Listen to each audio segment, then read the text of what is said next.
say chingus? It's your girl Kathleen, aka Kathleen, aka Sorin, and we are back with another episode of Sorin Soapbox. Get into it. Welcome to Sorin Soapbox, where we love to talk about all things love, life, and the plot twist that comes with both. I am your lovely host. How y'all doing today? How y'all doing? How your mama and them? How's your week? How's your weekend? We have yet another episode and we're going to get into it today. I have a lot of topics I'd like to discuss, and we may be introducing a new segment today, so I'm a little excited about that. But first and foremost, welcome, welcome, welcome. If you are a new listener, we love new people around here. Come on in, take a seat, grab you something to drink, kick off your shoes, relax your feet, and just kick it with us. If you are a returning listener, how you doing? I'm glad you're back. I'm glad to have you here. Thank you for supporting your girl and kicking it with me. So today's episode, like I said, we're going to introduce a new segment. We have a couple things we're going to talk about in Sodium's life update. So let's just jump right on in. So let's see. Last time I had talked about going to see the Demon Slayer movie and baby showers and all that other stuff. These past 2 weeks have been honestly a bit of a smorgasbord, if I'm being honest. This past weekend, I went to a day shift party. Child, we had a time. I will say though, my knees are definitely not what they used to be. And that's okay. I'm not mad about that, but it just means I need to do more stretching and more workouts essentially. But yeah, the day shift party is basically the theme where it was for like 30 and up, and it's between 5 p.m. and 9 p.m. Because like the idea is like you get to be home and in bed by 9:30. That's not really my ministry, but I get the appeal because I don't like going out after a certain time. So I like the idea of being home by no later than 9:30, but I'm not in the bed by 9:30. But no shade to those of my friends who do like to be in the bed that early, but that's not me. That's not my ministry. But yeah, so my sister and I were looking forward to it. Got us some cute little outfit. I was giving 90s theme, okay? I had me a little LA jersey, and then I had a cute little pleated skirt to go with it. Got me some new shoes to go with it, which, by the way, I didn't know Pumas was like that, okay? I've always been a Nike girl, specifically Jordans, but let's be honest, Jordans give very aesthetic, like the look, but comfort is 1 out of 10, okay? And I love me a good Jordan, but these pair of Pumas that I bought, I felt like I was walking on clouds. You hear me? They were probably the best shoe I had ever put on in my life. I'm flat-footed, and so any arch support, any comfort I could get, I do not play. But I bought these Pumas. They're the Soft Ride Mave. Child, give me 14 of them, okay? Give me 14 of these shoes. Kunya.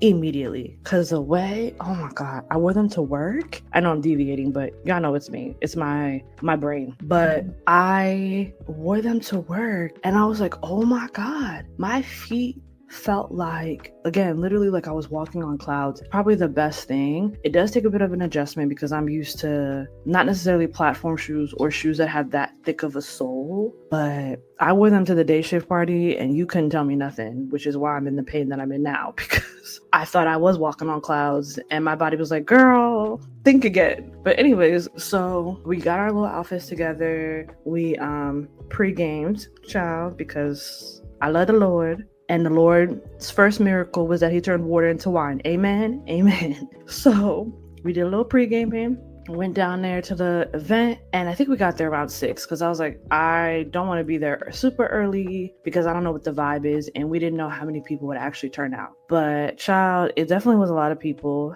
It was a lot of, 8.5 by 11s in there with a few, of us melanated folks sprinkled in there. But so the vibes was okay. I'm not gonna hold you. The vibes were okay. The DJ himself wasn't the best.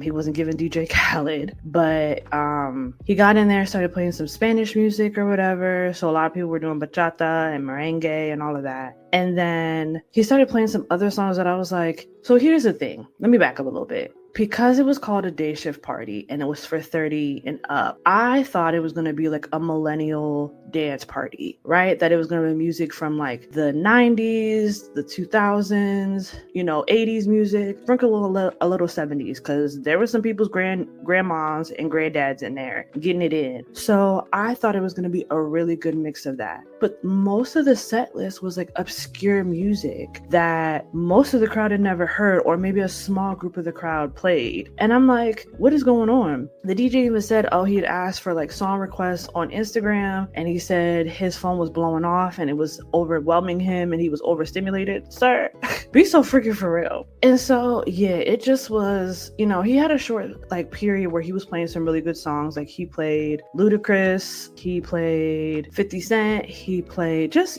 some of the sporadic songs here and there. And then obviously, like most parties do, we got into like a dance section. So we were doing the Cupid Shuffle, we were doing the Cha-Cha Slide, and then I think he did one other line dance that I can't really remember. So yeah, honestly, again, I give the DJ a 4 out of 10 simply because like at one point the music stopped and he said like his USB had like died or like got disconnected or whatever. And so it was like 20 minutes of just no music being played. And then at one point in the night, he played Whoop There It Is. Okay, I'm going to deviate one more time. So because I have not been in a club, party, concert setting like this in a long time, I was like, I'm not trying to blow out my ears or feel the bass in my chest so hard that like I can't hear anything. So my sister and I bought these little earplug things, and thank God for them, because he played Whoop There It Is, and I don't remember the bass knocking like that on the song. Maybe somebody correct me, but I don't remember the bass knocking in Whoop There It Is. Even with the earplugs that I had, the way my heartbeat was switching to the beat, like the bass. And don't get me wrong, I love a good bass drop. I love it going doom, doom, doom. I listen, but the way I was like, I don't remember this song having this type of bass line. I'm confusion. Long story short, this man at one point was like, oh, I was trying to play the Percolator for y'all, but I can't find it. Does anybody know who sings the Percolator? I said, are you kidding me? Are you for real? I'm like, Google is free, my nigga. Google is free. So that was the last straw for me.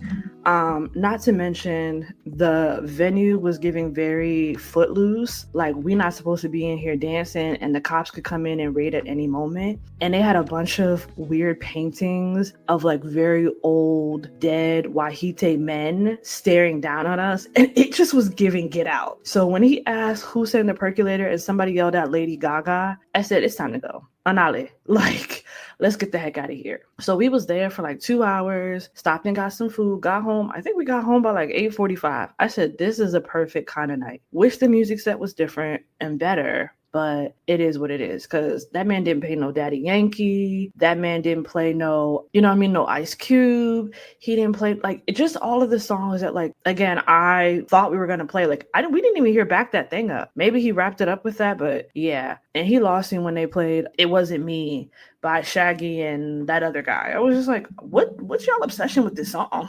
I hate that song. But anyways, I'm ranting and raving. But overall, it was just a nice vibe. If they have another one, I definitely would go again. I just would hope it's a different DJ, because it just wasn't giving what I thought it was given. But it was a nice little excuse to get out of the house and go do something with my sister and just, go out. We was looking hella cute. I felt like we were overdressed, because you had guys who looked like they came straight off the golf course and came there. And you had girls who were dressed like they still club on the weekends and this was just a pit stop for them. And then you had people's mamas in there wearing like New Year's Eve attire. And I said, you know what? It is what it is.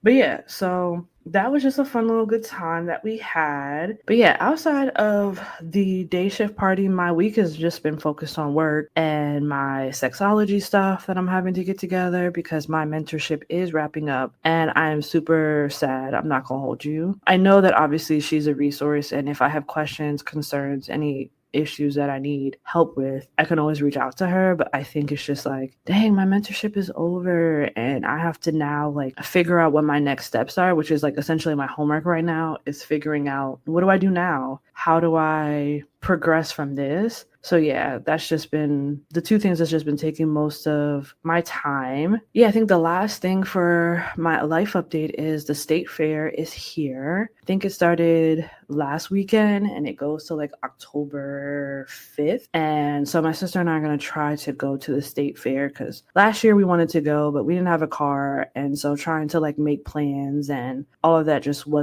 we weren't able to really do that. So we're hoping to get around to going. Apparently Genuine is coming to the state fair to perform. The tickets are like $50 to see him in any other performance. And I'm like, imagine going to see Genuine for $50. Like, oh, how the times have changed. But yeah, anyways, that's pretty much my life update. I love to hear how your past 2 weeks have gone. Anything exciting, anything fun? I know there's been a bunch of movies that have come out, and outside of Demon Slayer, like I told y'all, I don't really go to the movies that often, but I know him came out not too long ago, and I've heard like varying reviews about it. I probably will never see it just because those types of movies I tend to stay away from. I know a lot of people be like, oh, it's not scary, it's not this, that, and the third, but child, it took a lot out of me to go see Sinners. And once I saw it the first time, and I was like, I knew what scenes were like the jump scenes and this, that, and the third, that I was able to kind of get through it. Because vampires don't necessarily bother me. It's the like, sometimes it's just like the gore and the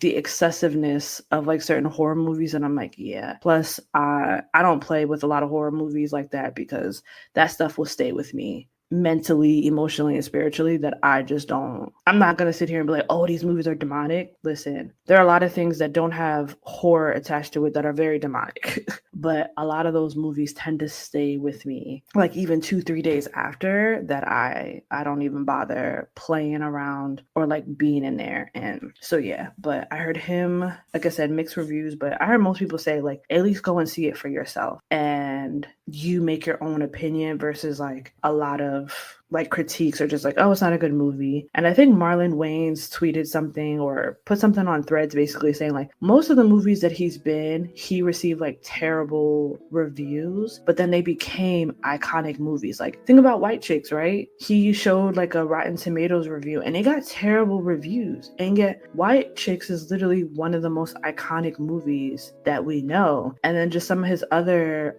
films that he's been in, they've all just initially received terrible reviews, but then I guess as time progressed or time like moved on, people recognize like, oh, this is, part of the culture. So for those that him is their type of movie, definitely go see. Like I said, I'm not a movie person. I follow a couple people who do talk about movies in depthly, and I appreciate their art and their craft to go see these movies regularly because baby, I don't got it in me. But anyways, moving on. So now I want to jump into a new segment that I'm thinking about dropping, which is like, I haven't decided the title yet, but for now I think we're going to go with Sorin Reads, where like I just talk about some of the books I've been reading. Because in case you didn't know, your girl is a book lover. I have been a book lover for as long as I can remember. And so I thought it'd be pretty cool to come on here and just share some of the books that I've been reading, give you my thoughts, give you my critiques, etc., if I recommend it, if I don't, how many stars, all the things,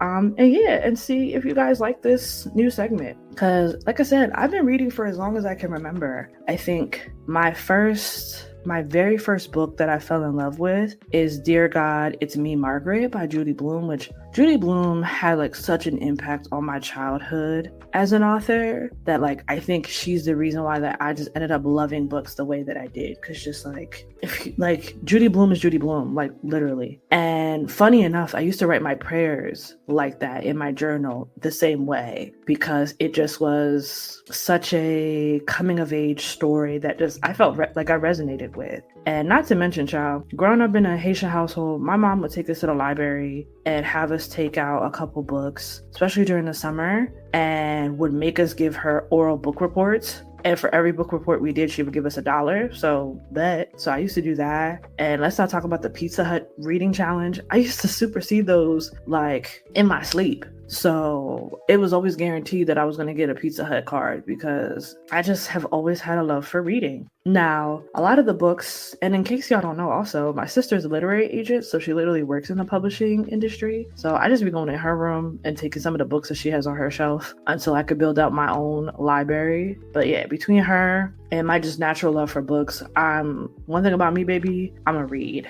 That's just the thing for me. So yeah, I'm just wanted to kind of go over some of the books that I've been reading. I have a Goodreads account and I tend to do a book challenge every year. Last year, I think I read like 25 books, which for some people may seem like a lot, but that was actually probably my lowest. No, I think the lowest I've ever read was like 12 books, and I was sad. I was so sad I only read 12 books in the year. Again, for somebody who may struggle to just get through one or two, that may feel like, oh, that's a lot. But to me, it was depression because one year I read 100 books. I mean, was that the year I happened to also be depressed and had nothing but time on my hands? Yes, but also it was a good time.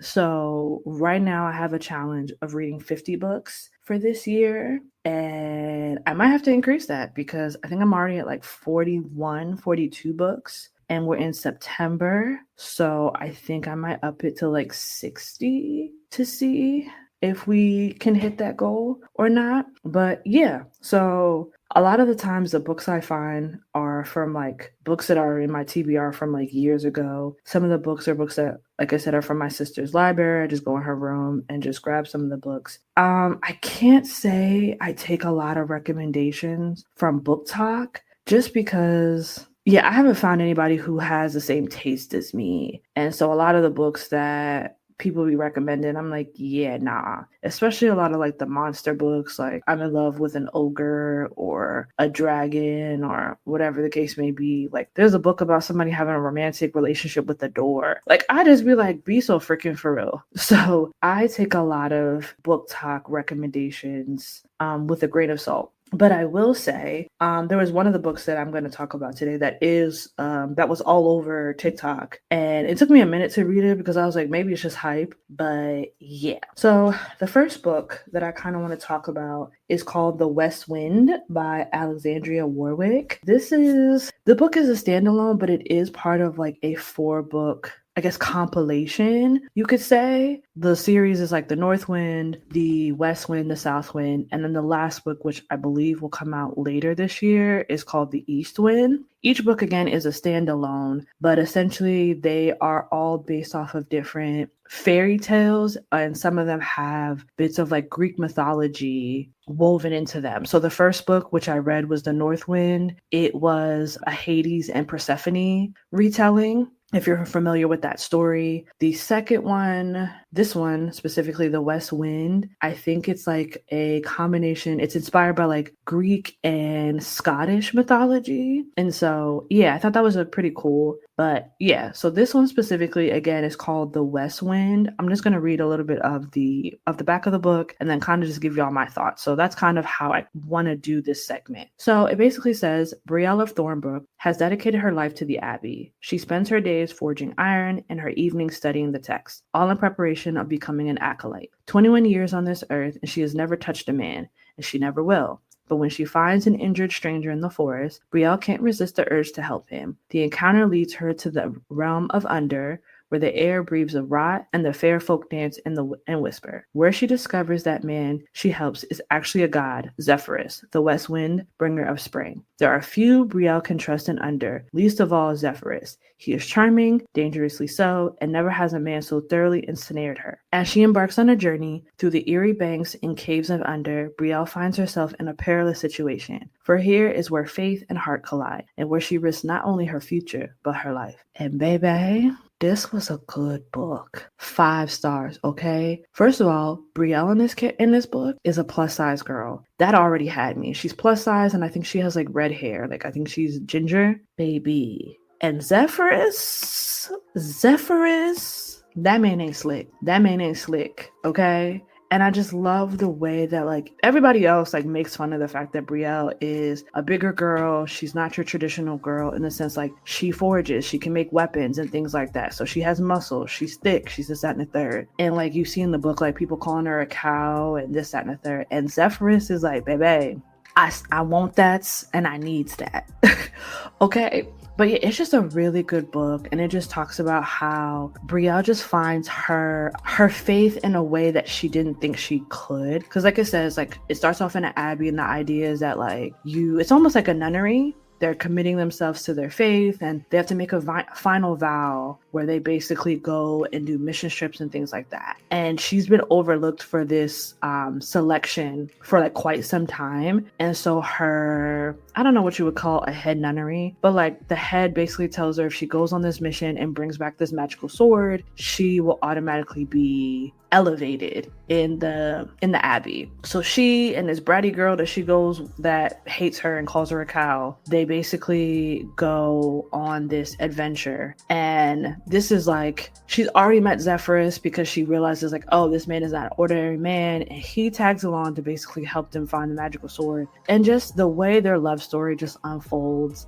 it was just so well written. This one in the North Wind just had me in a tizzy. Because I love the fact that like the FMC, she's not like some damsel in distress. She got a little sass to her. She got a little, now this is good sass. The next book, there's a fine line between like, oh, she's sassy, you can't talk to her, and you just hard-headed and stubborn. Okay. But yeah, again, The West Wind by Alexandria Warwick, top notch. I already bought the South Wind, which is, like I said, these are standalones, but the third one I just bought, which is the South Wind, and they're all connected because each of the winds are all brothers. So all of them are brothers. They got banished to the different parts of the earth, hence north, south, west, and east. Because these four winds are gods, it's them interacting with the human realm of which they are banished to. And it's a question of like, do you stay on this high ground of being like, I'm a god and I can't be touched, or do you actually help humanity and help the people around you? So love these books. They are a little spicy. I think the spice is like 2 out of 4, 2 out of 5. I don't know, like the level of spiciness people be talking about.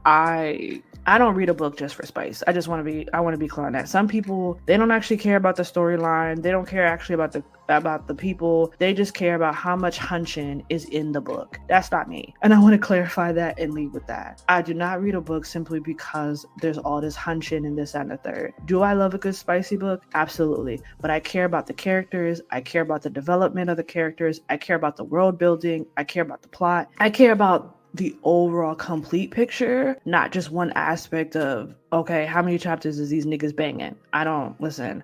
And that's coming from somebody who is trying to be a sexologist. Listen, I love the way these are written and the spice levels. At the same time, I don't go into a book specifically hoping it is nothing but spiciness. So just want to give that caveat. Now, with that being said, the next book I read is called Quicksilver by Callie Hart. This was all over TikTok. When I say all over, I couldn't scroll past 2 videos without somebody talking about Quicksilver and a character in here named Kingfisher. And I was like, I don't want to read this. And then I'd be mad I spent my hard-earned money and it'd be trash. Because yes, I still buy physical books. I know a lot of people, they buy the ebooks, and then if they like the ebooks, they turn around and buy the physical, which is valid. It makes sense. But what tends to happen for me is I'll read a book through the ebook, and then because I read it, I don't care to go pick up the physical. You know what I mean? So, and I don't have a Kindle. I just use my iPad mini as my Kindle essentially, and I just read off of that. But so this book specifically, I was hesitant about reading, but did I read it? And I have some thoughts. Okay, so again, I'm going to read the back of it and then give you guys my thoughts. So it says,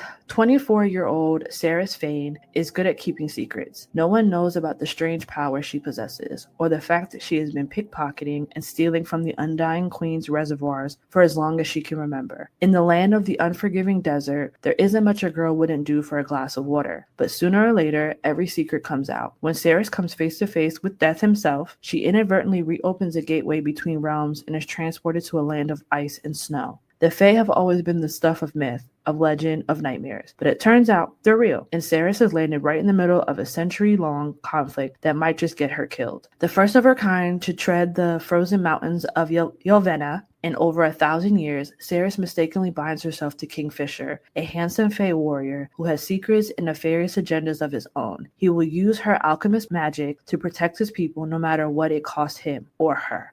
So let's talk about this book. First of all, I gave this book 4 stars. I would have gave it like 3.5, 3.75, whatever, because I had questions about this book. And I think I still have questions that I don't think was ever answered. So for example, from the back, they talk about how there is a limiting reservoir of water. So you jump in and you find out like the main character, Ceres, she's from this village called the Third. And apparently they only get like a little bit of water daily, or like not even daily, I think like weekly, and they have to make the water stretch. And you find out like she's from the Third, and everybody considers the Third to have a plague and to be disease filled, etc., etc. So you're just jumped into that. And Ceres is what I mentioned earlier, is this girl is not just sassy, she's hard-headed, she's stubborn, she don't listen to nobody. Like, I appreciate the fact that she can stand on her own, she can fight, she's not a damsel in distress, but it just got to a point that she was just insufferable. And I was like, girl, shut up and actually listen to the people. You're not from here. Okay, you're not from here, and you just twiddly-deeing, going all over the place, and just losing your daggone mind, and then getting yourself hurt in the process. Be like, what are we doing here? So her attitude just pissed me off a lot, if I'm being transparent. And again, I don't like a agreeable female character, but I also don't want one who's just so hard-headed that she just makes everything else so difficult. Like, I feel like there needs to be a balance. So anyway, yeah, I just didn't like the fact that, like, I didn't know, okay, she's from the Third. How many villages are there? Is it 5? Is it only 3? Is it like 8? Like, are we talking like Hunger Games where it's like 12? So I think that was like confusing for me, because we never knew like how many were in there. And then also we never find out the reason why water was rationed to the way that it was. To what reason? Like, we obviously meet the queen and she's a witch, and not witch literally, but just, read between the lines. But I'm like, okay, but I'm not understanding, why are we rationing water to the extent that we are? And again, what's the lifestyle of the other villages? Because if the Third is considered plague and they only get a short amount of water, how much water does everybody else get? Like, you know what I mean? How are they keeping everybody separated so they're not talking to each other? It just was, I love a good world building, and I just didn't feel like I got enough of that. Because, baby, this book isn't small. This book is thick. It's like over 600 pages, and I didn't get any world building. But needless to say, this was a really good book. It just took a lot for me. I was close to DNFing, which means do not finish, in case you don't know. But I was close to DNFing this book twice, because I was like, she's pissing me off. He's pissing me off, Kingfisher, because I'm like, why are all the girls fanning over him? He's pissing me off. He's just like this angry ogre that's just insufferable as well.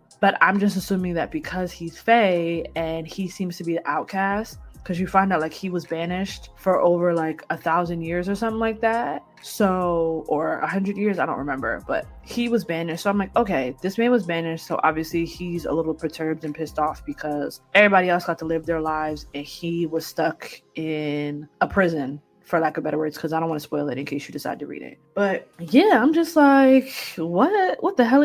And so it isn't until I literally got 50% in that the story changed. And the interaction between Kingfisher and Ceres, you're like, oh.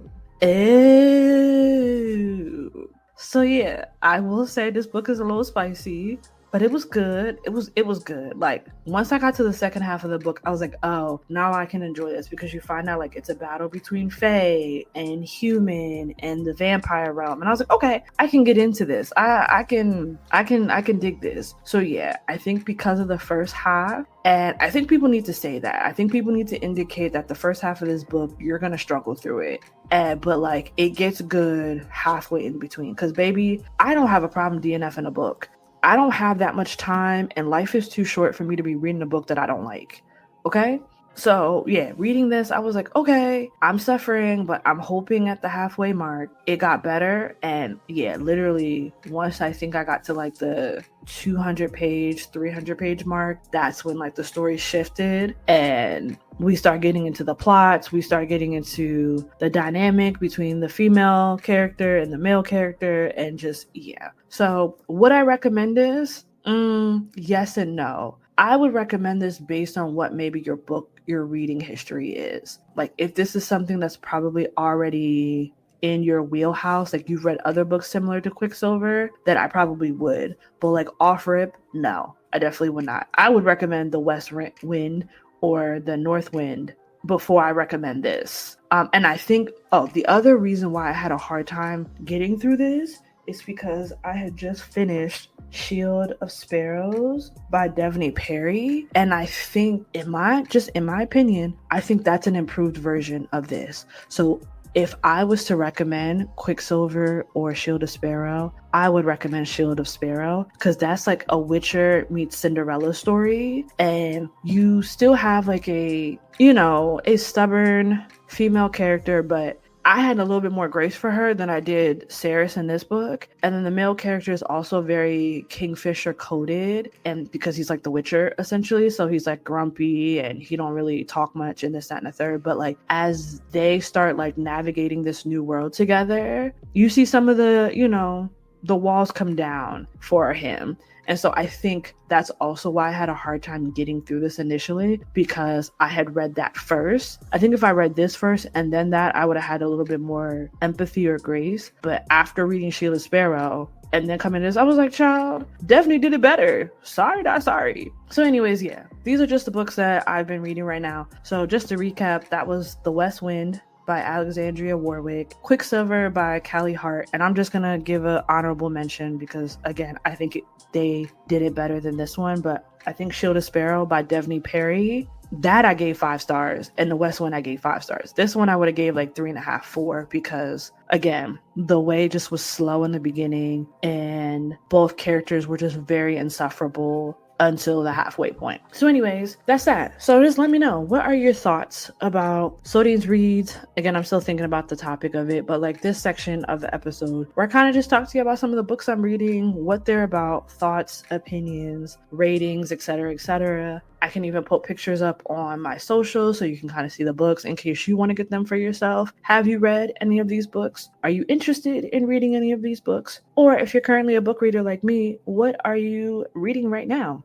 So yeah, that is pretty much the end of that segment. All right, so now let's get into the main episode, the main meat and potatoes of today. So first and foremost, by the time this episode drops, it will officially be October, which is the best month of the year. Duh, because your girl got a birthday in October, and I am excited. I will be 38, y'all. I'm not really embarrassed by my age or my, that number. I know some people like hide from how old they are, but I'm actually excited to be 38. I'm excited to see another year, to close out chapter 37 and to step into a new chapter.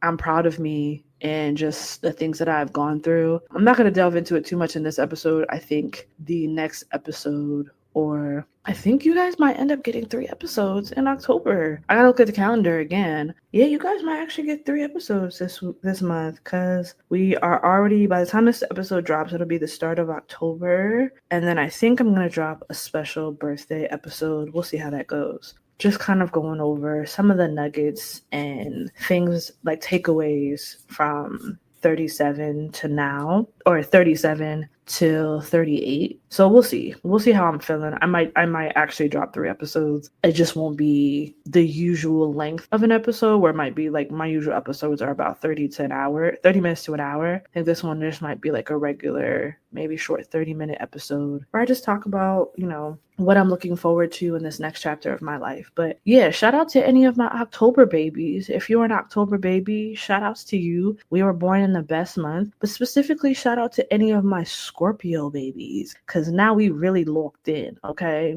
You are my people And I love y'all. I'm excited for that. And yeah, I kind of wanted to do a continuation of last episode where I was talking about what happened at my church and the whole CK situation. And I kind of want to take that conversation. I do want to continue it, but I also just want to pivot it into this season when I feel like I'm having to step into like having courageous conversations with people. And I'm gonna be honest with you, that's not fun. It's not fun at all. So in case you missed it or in case you're not caught up yet, last episode I talked about how shortly after, we're gonna call him that man because I don't want any traction from that community. But that man had been, deleted from this earth, and it was talked about in church in a way that brought up a lot of negative emotions for me. And it caused me to walk out of my church service. And at that point, I had kind of made the decision that I was going to leave the church and not go back.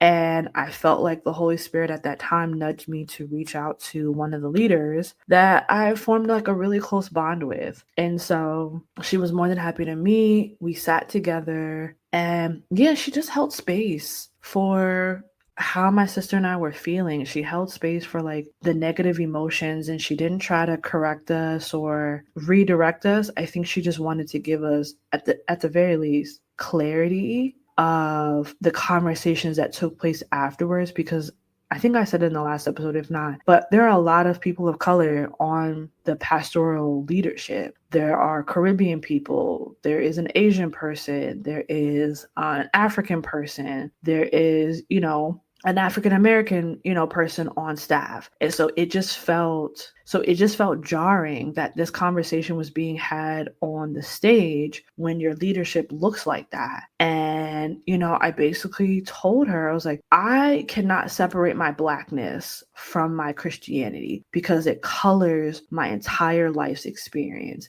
Because if we are all created in the image of God, me being Black was with intention. And God specifically chose to create me in this earth to be daughter of immigrant parents, a Black woman who's operating in America, right? I could have been the daughter of the immigrant parents and I lived in the UK. I could have been the daughter of immigrant parents and lived in Africa. I could have been the daughter of immigrant parents and lived in South America, right? All of these things were possibilities for my life. But in this life, God specifically said, I want you to be Haitian American. You will be Black, you'll be a woman, and everything about you will essentially color your life and how you relate to me as, God, essentially. And so you're telling me that I'm wrong. Because honestly, that's what I really wanted somebody to tell me, is that my Black experience is invalid because I'm a Christian. I'm like, tell me that to my face, because the Jesus that you're serving is not the same Jesus that I serve. Oh, I forgot to mention this in the pop culture or the Sorin's life update, but apparently we were supposed to have the rapture. Obviously, a lot of us are still here. And I just thought it was funny that so many people believe that the rapture. I'm like, y'all obviously don't read your Bible, number one. But number two, somebody made a statement that was like, even if Jesus was coming back, that man wouldn't be able to get into America because he would need a visa because he's an immigrant. And I said, oh, welp. No lies told, because the reality is you have a version of Jesus that directly contradicts the version of Jesus that I have in my life. And so, yeah, I think it just was, I appreciate the fact that she held space and she was like, no, I never want you to feel like who you had to be in this world is set to the side in order for you to love Jesus. And I said, cool, I appreciate that. So we had a lot more conversation. It was a lot more in depth, but the one thing that I loved was that, number one, she encouraged my sister and I to have these conversations with other people, specifically those on leadership and staff, and to have insight into who they are and how does that either confirm or go against what, number one, she told me, what the pastor said, and who I am in this world. And she was like, I want updates. She's like, even if they're like, they tell you something and you're like, oh, that completely contradicts what I told you, I want you to come back and tell me that. She's like, but I would hate for you guys to have left and we were none the wiser. She's like, I don't know about anybody else. She's like, but I would have noticed, because she's like, I don't think you guys recognize, like, you step into this space. She's like, I don't know what it is about you. She's like, I don't know if it's your joy, the peace, like the spirit that's on you, but it's magnetizing. And she's like, even though I am leadership and staff and everybody approaches me, when I see y'all, I want to draw close to you guys. So I don't want you to think that that goes unnoticed. So a week would have went by, cool. I just would assume something happened, vacation, traveling, whatever. But 2 weeks would have went by and I'd be like, yeah, no, something's not right. And she's like, and I wouldn't have even waited for the third week to reach out and be like, hey, where are you guys? What's going on?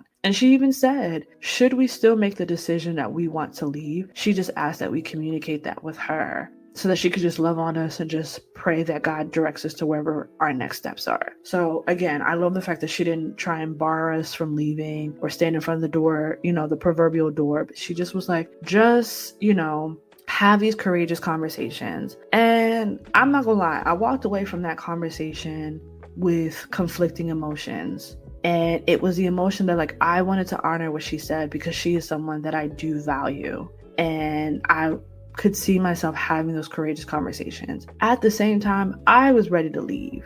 And it's not to say that, to be honest, I couldn't leave. I just didn't get a overwhelming yes to leave in my spirit. And as I said before, I have been praying about this and having conversations with my sister about like, what do we do, this, that, and the third. And it just feels like a walk on water type of situation where I'm having to step out the boat and work this out week by week. And if I'm being transparent, that's the part that's pissing me off because it just feels like a find out next time on Dragon Ball Z type of situation that I can't get an definitive yes or a definitive no this week or today. It's like, come back next week. How do you feel next week? Okay, well, come back next week. Okay, how do you feel? And then come back. And I'm just like, I'm tired, Grandpa. Because the funny thing is that there was something that happened this past Sunday that kind of brought the conversation back to that man. And immediately I was pissed off. And I said, we should have been left. Like, I just annoyed. And I kept feeling like God was just like, just wait. And so that Sunday, specifically this past Sunday rather, I had to serve. And I told my leader, who happens to be from Philly and happens to be like a couple months older than me. So he has been very much stepping into this big brother role. I can't stand him, but I love him at the same time. But he's been acting like my big brother from the time I have joined his team, or not even from the time I've joined his team, from the time we have been introduced. This man has been acting like my big brother and it's been bothering me. I say that facetiously, but that man's been bothering me. And so I told him, I was like, I'm actually annoyed. And he was like, what's going on? And I said, I'm annoyed by the conversations that's been taking place around that man. And I was like, honestly, I'd love to have a conversation with you about it. And he said, bet. He said, let's do lunch. Let's sit down and talk. And there was another woman who similarly had wanted to talk to me because I had messaged her saying that I was ready to leave. And we invited her as well. So this week is going to be another week of these conversations. The fact of the matter is, it feels like God has been asking me and pushing me to have these courageous conversations that in reality, I do not want to have. And at the same time, I recognize that they are stretching me. And I think that's the funny thing about me in my late 30s is that I am having conversations that if you had met me in my 20s, I would never have. I am queen of cut you off and I will never speak to you again. I am queen of cut you off and I have amnesia. I don't know your name. I don't know you exist. I don't know anything about you and you will feel my wrath. Okay? I am queen or former queen, recovering queen of being a dickhead and not feeling nothing about it. And so this is different for me. This is new for me, even engaging in conversations where I could be like, I don't even want to have this conversation. I'm finna go. And yet I'm in these situations that I'm like, let me hear the other side. Let me hear other perspectives. Let me receive other insight. Now, the bottom line could still end up being, I don't want to be here. I'm leaving.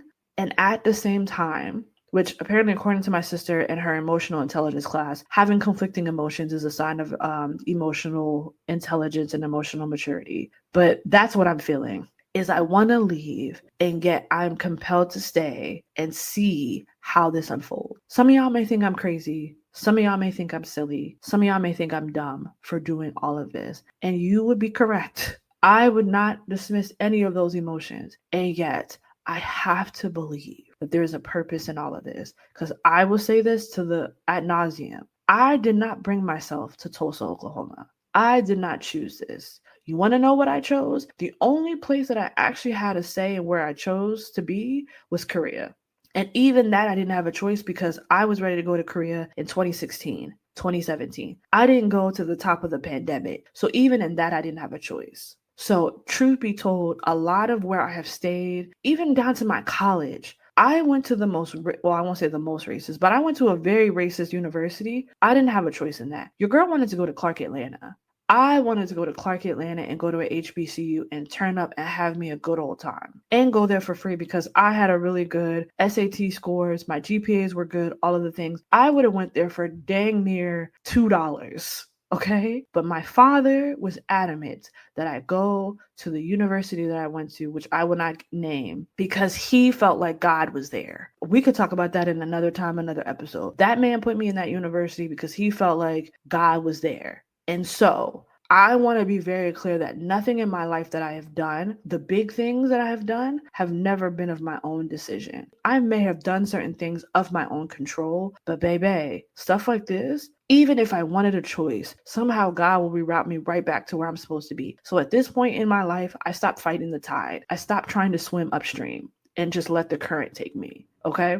So I want to be very clear that in all of this, while I do have autonomy in my decision, I don't want to seem like I'm just a mindless robot doing things because God told me to. I told y'all last time, I be clicking and screaming and he be dragging me. He's like, yeah. Like, I hear you, but like, you finna do this.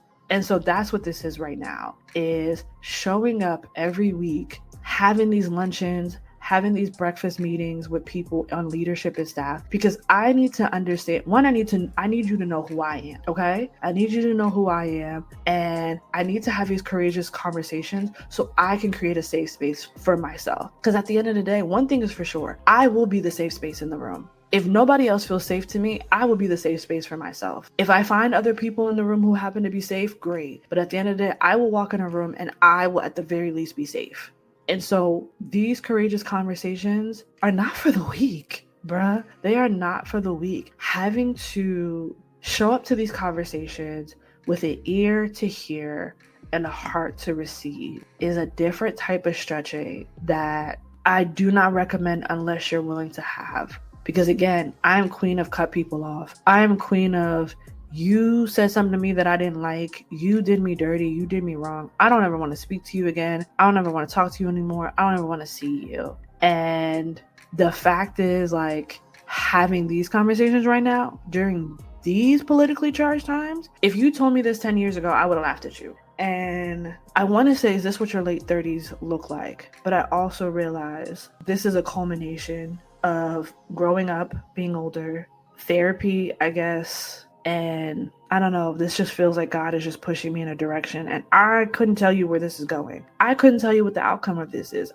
Because I don't know. You guys are just going to have to ride this out with me the same way I'm riding this out, because I don't know what this means for me. I don't know what this looks like. But I just wanted to give a follow-up of the last episode and just also say that I am having to do things that I don't feel comfortable doing. But that's the only way you got to be stretched, right? Is by stepping out of your comfort zone, having uncomfortable conversations. And to be honest, like, uncomfortable conversations make you and the other person better. Or at the very least, it makes me better, because it's not just the conversations I'm having with people in the church. I'm having to figure out now how to have courageous conversations with people in my family. I don't have the best relationship with my mother. And I have had to take a step back and figure out how to have a conversation with her, because the truth is, my parents are emotionally unavailable, and the reality is both of my parents are emotionally immature. And as someone who is working on her emotional intelligence, who has put herself through therapy, who's trying to deepen her relationship with Christ in order, so again, that I'm the safe person, not just for myself, but for others. But having people around you who bleed on you with no regard or no second thoughts about you is not for the weak. And I just keep telling myself, this is for a reason, this is for a purpose, because I know I'm not the same girl I was when I was 27, let alone 17, right? I am not the same girl in my 20s, the same girl when I was in college. I think college for me was just, it was a whirlwind, which I mean, it is for most people, but yeah, college was it. College broke me. College broke me in ways that I didn't think broke me until I got out of college, until I had to move back to Jersey. And so having these courageous conversations is me trying to do better and trying to pivot from all of that. Yeah, I hope this all makes sense. It's just the fact of the matter is that I feel like I'm in a season of having these conversations that are uncomfortable, that are causing my nervous system to feel dysregulated. But I recognize at the same time I need to have these conversations. I can't brush the conversations under the rug. I can't placate what's going on. I can't be complicit. I can't be quiet. I can't be docile. Like, I am now at the point where it's like, I need clarity. I don't care what your intentions were. It does not negate the impact. And even if the person walks away still in the same way that they were, you can't say I never told you. And I think that's just like, for now, I think I can grapple with that, is the reality of, I told you. I said my piece. I said how I felt. And at least you received clarity from me. So yeah, I think that's just where I can hang up my hat for now. Again, I may feel completely different next week. But I think this is a part of like working out your own salvation, working out, like being in the body of Christ with other believers, and having to create tension in order for, not create tension, but deal with the tension in order to like get past this. Because like, how do you build a muscle? You build a muscle by tearing it first and then rebuilding it. And so I don't know, maybe this is just my ancestors coming up, because I come from the ancestry of coupe tete boule kai, which just means cut off the heads and burn the houses. And maybe this is just my ancestry coming in. It's like, girl, we finna burn all this down so that something beautiful can come out of the ashes, which is probably why I love phoenixes. But that's what it's given. It's given, we're gonna burn all this stuff down so that something better can come up out of the ashes. And yeah, again, I hope this episode made sense. I know sometimes I tend to ramble. I tend to go off, like I have a specific idea in mind and then I kind of just go off the railings a bit, hence me getting on my soapbox. But I hope I make sense. I hope you understand where I'm coming from. And I know some of y'all were very team, girl, walk out of that church, leave. And I was with y'all. And also, I just really need to sign in my prayer closet to be like, God, is this what you actually want me to do? Because I've been in situations where God was like, yeah, it's time to leave. And everything was very clear and concise and all pointed to like, it's time to go. I'm not feeling that this time. I am not feeling like I'm ready to go. But that doesn't mean I'm not looking for the exit, okay? I'm looking for a lot of exits. I'm looking for an exit out of this church if God gives it to me. I'm looking for an exit out of the US if God gives it to me, because I'm finna go. But for now, I'm sorry if this is not the update you were looking for, but yeah, I'm still here, and we will find out next time on Dragon Ball Z how this unfolds. So with that, I'm going to go ahead and end this episode. I appreciate y'all sticking with me, because I know sometimes my episodes get a little lengthy, but it's me on my soapbox, which is why I need to get into YouTube, but that's another conversation. But yeah, so I'm just going to get off my soapbox. Again, I appreciate y'all coming in and hanging out with your girl, kicking it with me. Reach out to me. I'd love to get your thoughts, your feelings. How was your past 2 weeks? What are your life updates? What are you reading? Again, the books that I was talking about earlier were The West Wind, Quicksilver, and Shield of Sparrow. Are you going to pick up any of those books? What are you currently reading? If you are an October baby, shouts out to you. I love you. We up, baby. And yeah, what does having courageous conversations look like for you? Are you even willing to have courageous conversations? Because I know sometimes you don't want to, and that's a valid emotion as well. So I would love to know, like, what are your thoughts and feelings about having courageous conversations? Hey, if you want to use me as a guinea pig or, to have those courageous conversations with, by all means, hit me up on my socials. Let's have a courageous conversation and let's be real and honest and transparent. I, at this point, might as well not even shy from them. So if you want to let some off your chest, let me know. Hit up your girl on social medias. My platforms are Instagram and TikTok as Sorin Soapbox. That's SORINS_soapbox. SOAPBOX. PBON. Come talk to your girl. Tell me what you think about this episode, courageous conversations, the books I recommended, all the things. And until next time, your girl is off her soapbox. See ya.